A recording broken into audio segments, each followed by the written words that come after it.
Aujourd'hui, tu vas vivre un miracle. C'est ce qu'on aime écouter, mais est-ce qu'on sait vraiment ce qu'un miracle implique? Nous allons lire dans Jean 21 à partir du premier verset. Prenez vos Bibles, s'il vous plaît.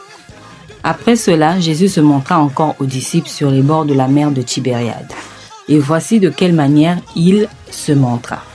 Simon Pierre, Thomas, appelé Didyme, Nathanaël de Cana en Galilée, les fils de Zébédée et 2 autres disciples de Jésus étaient ensemble.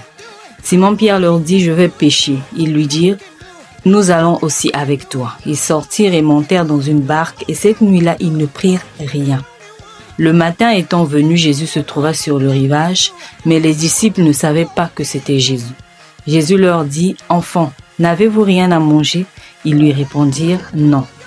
Il leur dit, jetez le filet du côté droit de la barque et vous trouverez. Ils le jetèrent donc et ils ne pouvaient plus le retirer à cause de la grande quantité de poissons. On va s'arrêter là. Le miracle, c'est Dieu qui le fait dans notre vie, mais elle implique 2 choses venant de nous. La première, c'est la foi. La deuxième, l'action. Ça veut dire que si tu ne crois pas que Dieu peut le faire, ça n'arrivera pas. Si tu ne bouges pas, si tu n'agis pas, si tu ne fais pas ta part, ça n'arrivera pas non plus.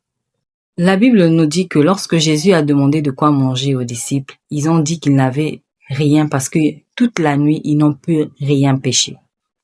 Jésus a donné une parole, les disciples ont cru et ils ont agi. Donc, toi et moi qui aimons le miracle, là, lorsque Dieu libère une parole, lorsqu'il dit quelque chose, c'est à nous de croire. Croire sans douter et ensuite d'agir.